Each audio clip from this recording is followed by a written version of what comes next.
January, February, March, April, May, June, July, August, September, October, November, December.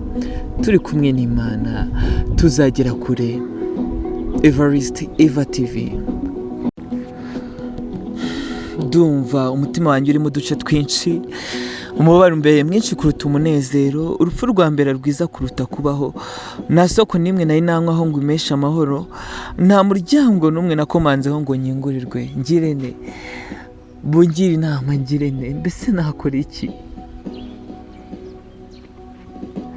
Muhawe ikaze mwe mudahwema gukurikirana Evariste Eva TV umunsi kundi, ngira ngo nkuko umaze kumenyera tubageza ibiganiro bitandukanye cyane cyane ibyibanda kuyobokamana, ariko nanone tukabagezaho n'inkuru zitandukanye z'ubuzima, inkuru zirimo amasomo menshi akomeye.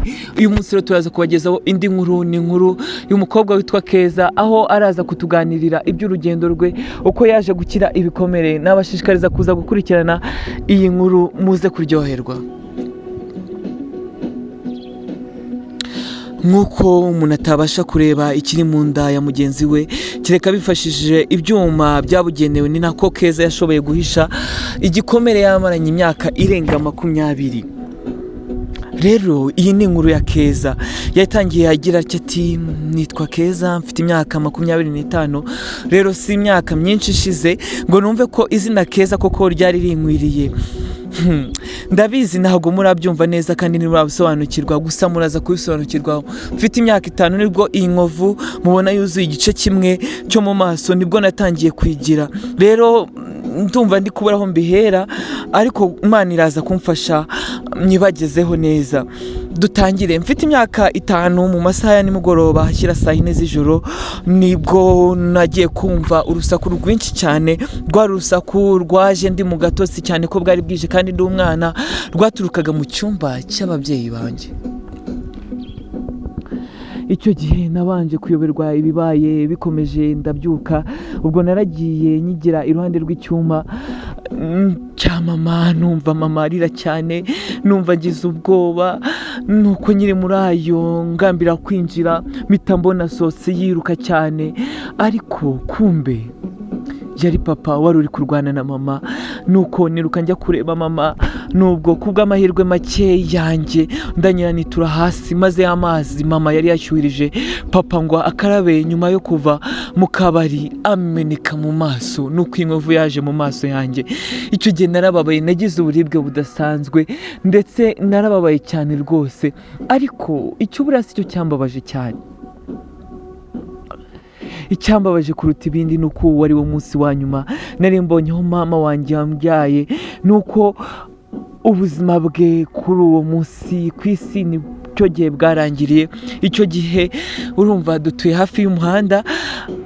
Rero mama yarirutse, nyuma yo kwiruka akigera mu muhanda ahuramo na moto yiri kwihuta cyane, itimuhitana ityo, ubuzima bw'ubupfubyi butangira butyo. Rero papa nawe ntibyaje kugenda neza, kuko ubu tuvugana sinzi aho ari, ntago yigeze ataha, ntago yaje mu rugo. Icyo gihe yagerageje kwisha inzego z'umutekano, numva ngo ajya mu kindi gihugu. Kuva ubwo sinigeze menya amakuru ye, ariko kubera Imana buriya niba kiriho tuzabonana.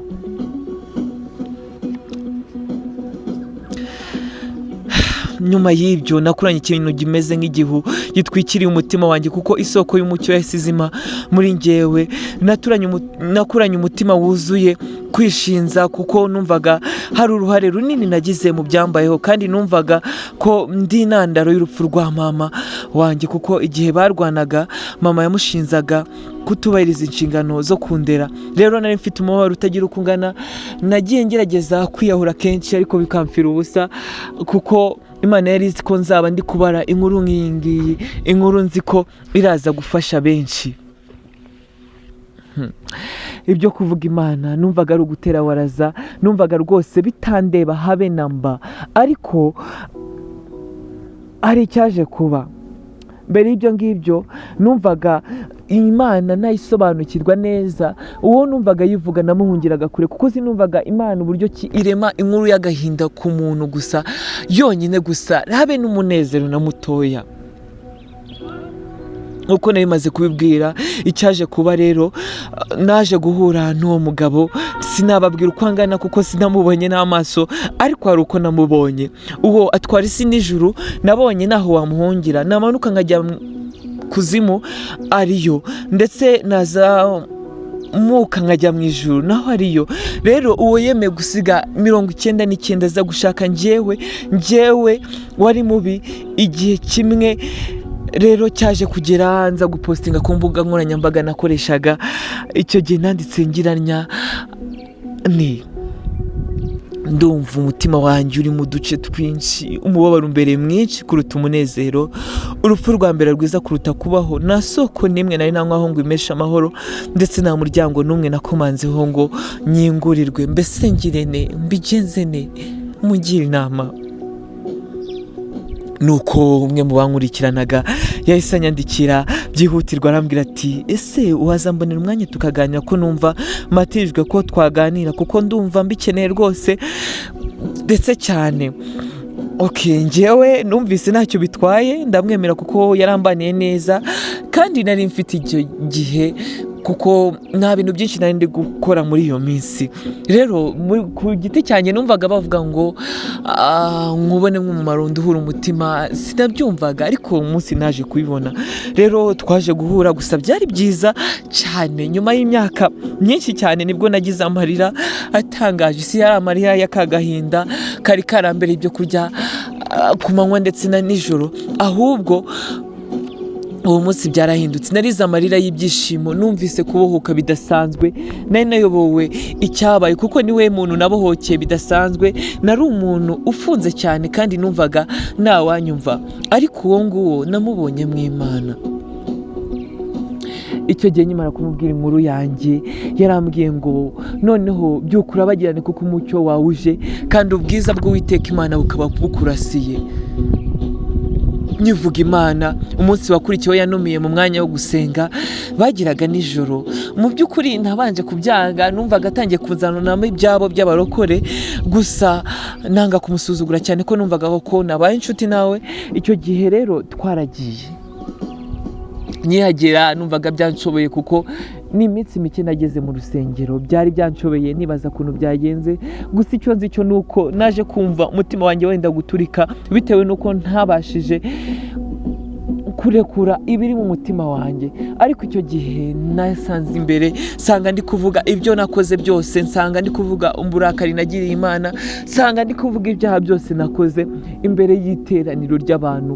Icyo gihe numvise ndi kubohoka, numvaga meze nk'umuntu wari uhetse umutwaro uri kugenda uvaho gahoro gahoro.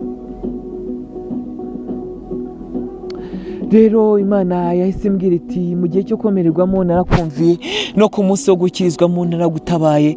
None dore igihe ni iki cyo gukizwa, igihe ni iki cyo kwemererwamo, kandi ndakubabariye. Kandi nanone ntutinye kuko ndi Imana yawe, ntukibe kuko kandi ndi Imana yawe. Nanone nzajya ngukomeza, ni koko nzajya ngutabara, kandi nzajya nkuramiza ukuboko kw'iburyo, ariko gukiranuka kwanjye. Amarira yawe ndayazi, nubwo wabonaga uri wenyine, gusa twari turi kumwe, ntago nagusigaga. Wibuke igihe wajyaga kwiyahura, igihe watekerezaga gupfa, kiriya gihe nabaga ngufiteho umugambi, nari nkuri hafi. Dore ibya kera byose birashize, byose mbibonye nk'ibyarangiye, unyemereye dutangirane urugendo. Icyo gihe nafashe umwanzuro numva nazigere nicuza mu buzima bwanjye, kuko icyo gihe nicyo nemereho Yesu Kristo nk'umwami n'umukiza w'ubugingo bwanjye. Ariko si amagambo, narahindutse. Si amagambo, nakize ibikomere. Aho twagendaniye, ibikomere byose byagiye bigenda nk'uko umuntu usa nabi yoga amazi guhera mu mutwe kugeza ku kirenge, umwanda umuriho ukagenda uvaho. Niko nanjye Imana yaje kunyomora inguma. Byatangiye mbyanga, ariko niho ubuhungiro bwanjye nasanze buri, kandi ibyishimo byanjye niho nasanze bishingiye. Kubabarira kandi byambereye isoko y'umunezero ndetse n'amahoro, kandi ubu ndakomeye, nashinze imizi muri we, nta gusubira inyuma, kuko inyuma hari habi cyane. Rero muri iyi nkuru yanjye hari isomo nifuzaga kubahereza. Irya mbere, birashoboka ko ufite ibikomere ugendana umunsi ku wundi, bimeze nk'umuriro utazima uhora ucanwe mu mutima wanjye, ndetse wawe, nari nshatse kuvuga wawe, wicireho iteka wumva ari wowe ubabaye kurenza abandi. Gusa Yesu arahari, kandi buri wese buriya Imana imuhereza umutwaro yabasha kubasha. Wowe niwo mutwaro wawe, ndetse ibyo nibyo ushoboye, kandi Yesu muri kumwe, ni nuri wenyine yakumara agahinda. Ibihamya rwose birahari. Ubusa simbabwiye inkuru yanjye, nanjye nari uhora ukambije agahanga, nari uhora ubabaye, ariko ubu ngubu yamojeje amarira. Ikindi kandi ntibizasaba igihe waba umaze mu bubabare cyangwa se mu byaha kugira ngo akubohore, kuko akiza indwara z'umutima ndetse n'iz'umubiri. Rero ngwino umusange iki gihe akubohore, agukize iyo mitwaro yose, akubohore ibikuremerera. Ushobora kuvuga ngo ubundi who cares, ninde ubyitaho? Gusa he cares, Imana ibyitayeho, kandi we cares, natwe tubyitayeho. Twiteguye kugutega amatwi, twiteguye kugusengera, twiteguye kukuba hafi. Rero Yesu akwitayeho, mwikoreze ibikuremerera byose. Nanjye narwanyaga iby'Imana, none ndi umuhamya w'ibye. None mura mu mahoro, umutima ni muzima, nyuzwe n'uwo ndiwe. Sinyira imbata y'ibyaha ukundi, kuko ndetse ndi umwana w'Imana.